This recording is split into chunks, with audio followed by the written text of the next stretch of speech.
प्रिय विद्यार्थियों नमस्कार। हिंदी के ऑनलाइन शिक्षण व्यवस्था में आप सबका हार्दिक अभिनंदन स्वागत। आइए प्रारंभ करते हैं हिंदी का शिक्षण। आज हम हिंदी शिक्षण में हिंदी व्याकरण के भाग रचना का अध्ययन करेंगे। इस प्रकरण को पूरा समझने के लिए आप इस वीडियो को पूरा देखें और यदि आपने सब्सक्राइब नहीं किया है तो आप सब्सक्राइब भी करें। हमारा प्रकरण है पत्र।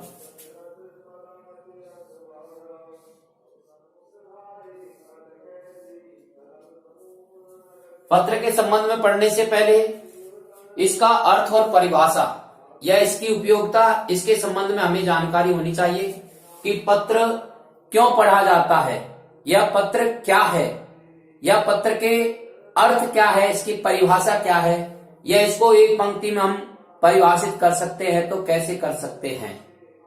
तो पत्र हिंदी व्याकरण में रचना भाग में आता है।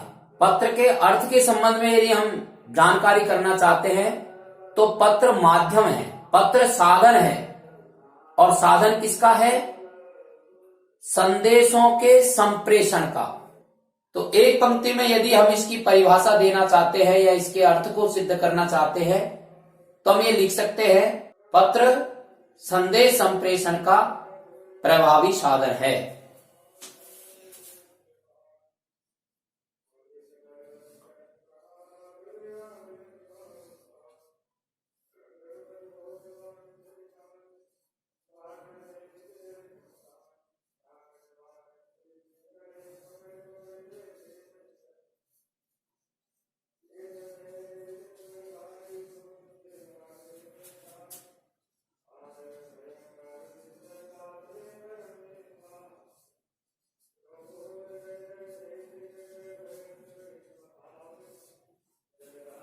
संदेश संप्रेषण का प्रभावी साधन है पत्र। अब ये पत्र कई प्रकार के होते हैं, इसलिए पत्रों के प्रकारों के संबंध में भी हमको जानकारी होनी चाहिए। तो पत्रों के प्रकारों की यदि हम बात करते हैं तो मुख्य रूप से जो पत्र है उनको हम इस प्रकार से विभाजित कर सकते हैं। तो पत्रों का पहला प्रकार है व्यक्तिगत या पारिवारिक पत्र, दूसरा प्रकार है कार्यालय या राजकीय पत्र, और पत्रों का तीसरा प्रकार है व्यावसायिक पत्र, और पत्रों का चौथा प्रकार है अन्य पत्र। अब ये व्यक्तिगत या पारिवारिक जो पत्र होते हैं इसमें किस किस प्रकार के पत्र लिखे जाते हैं तो उसके संबंध में भी हम चर्चा कर सकते हैं। इसमें से एक होता है बधाई पत्र, शुभकामना पत्र,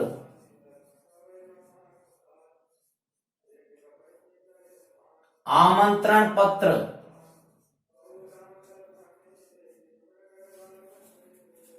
और संवेदना पत्र। जैसे इन शब्दों का नाम है ऐसा इनका अर्थ है। बधाई देने के लिए पत्र लिखा जाता है तो उसे बधाई पत्र कहते हैं।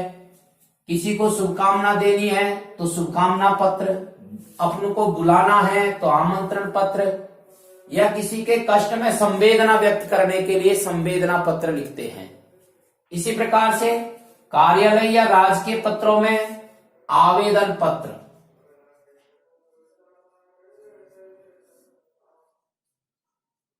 या शिकायती पत्र,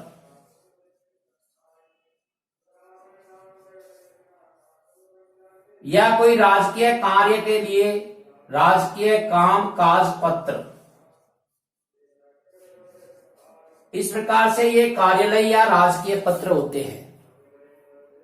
और जिन पत्रों का उपयोग व्यवसाय के लिए किया जाता है वह है व्यावसायिक पत्र।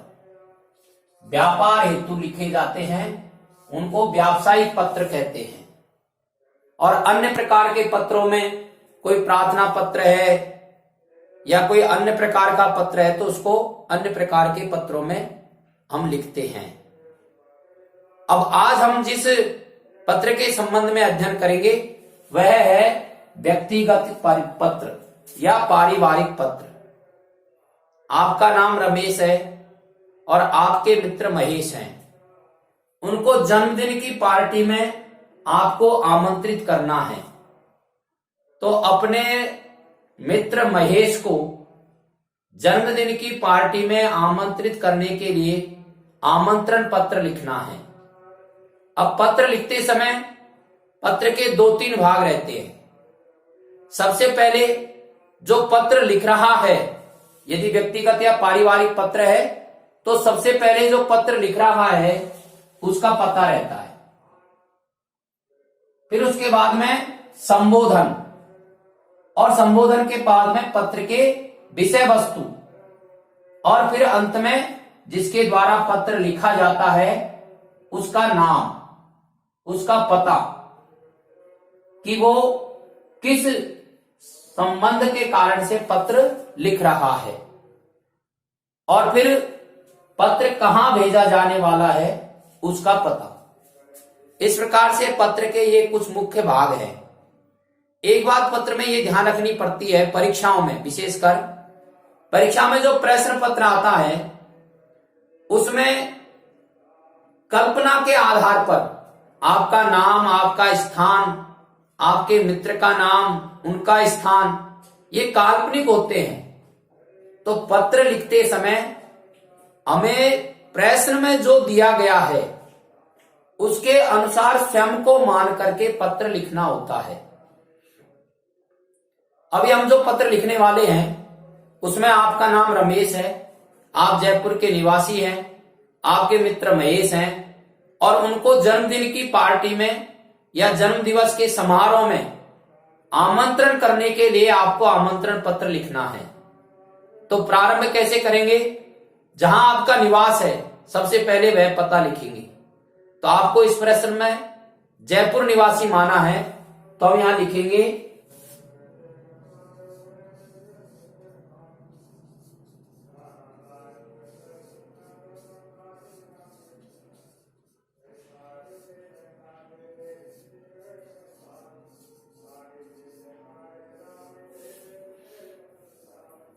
अड़तीस आदर्श नगर जयपुर, ये आपका पता है। अब जिस तारीख को हम पत्र लिख रहे हैं उसका जिक्र भी इसके साथ ही करेंगे।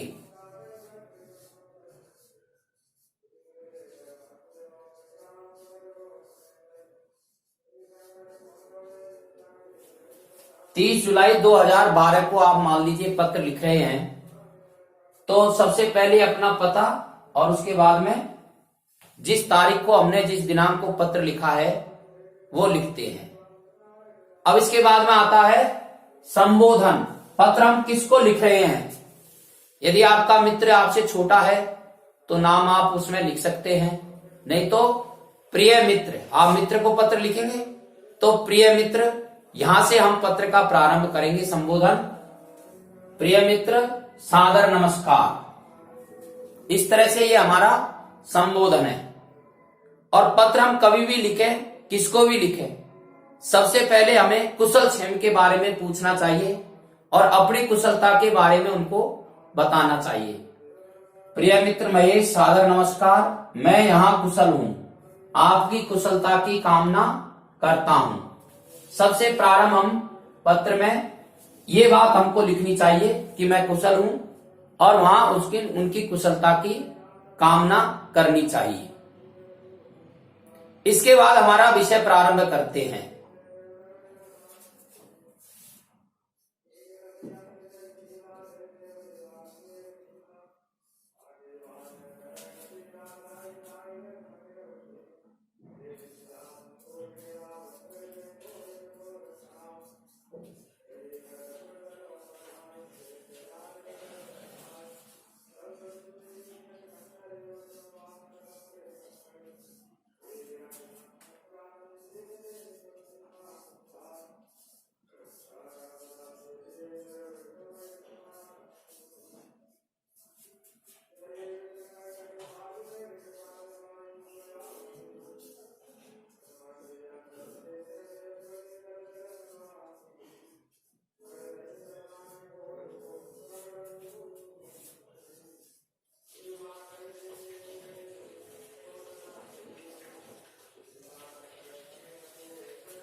इक्कीस अगस्त 2022 को मेरे छोटे भाई का जन्मदिन समारोह पूर्वक मनाया जा रहा है।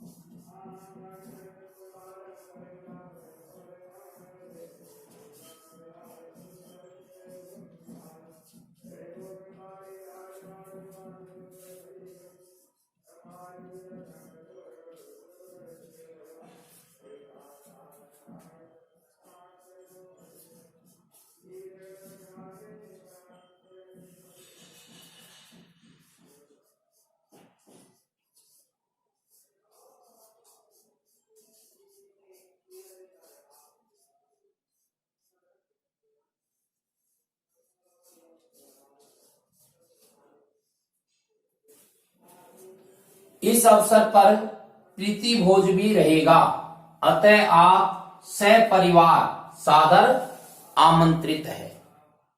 ये हमारा पत्र का एक भाग हो गया।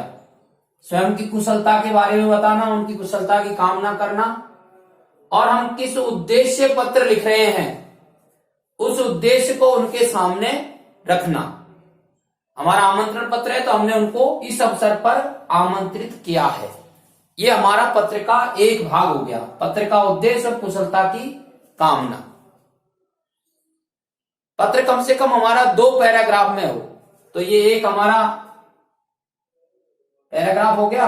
अब दूसरे पैराग्राफ में हम उनसे क्या चाहते हैं, हमने अपनी बात की, समारोह है और समारोह में आप सपरिवार सादर आमंत्रित हैं। अब हमारी अपेक्षा क्या है, तो वो अब अगले पैराग्राफ में लिखेंगे। इसलिए उक्त दिनांक को आप सपरिवार पधारकर इस समारोह की शोभा बढ़ाएं तथा इस परिवार को अनुग्रहित करें। इस प्रकार से 2 भागों में हमने पहले भाग में आमंत्रण किया और दूसरे भाग में हमारी अपेक्षा क्या है उसको हमने यहां पर लिखा है। इसी आशा और विश्वास के साथ, और फिर यदि आप उनसे बड़े हैं तो शुभाकांक्षी और छोटे हैं तो स्नेही। शुभाकांक्षी का अर्थ होता है उनकी शुभ की आकांक्षा रखते हैं, और यदि हम छोटे हैं तो उनका श्रेय प्राप्त करना चाहते हैं। तो हम लिखेंगे अंत में, इसी आशा और विश्वास के साथ आपका शुभाकांक्षी।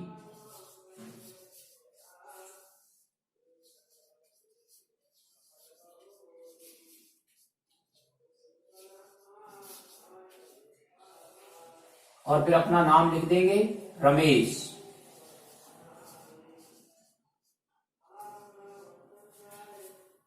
इस तरह से। और अब इसको लिखने की दृष्टि से आप इसका स्क्रीनशॉट ले लीजिए, और समझने की दृष्टि से कम 2 बार इस वीडियो को सुने और सुनकर के इसे सब्सक्राइब करें। धन्यवाद।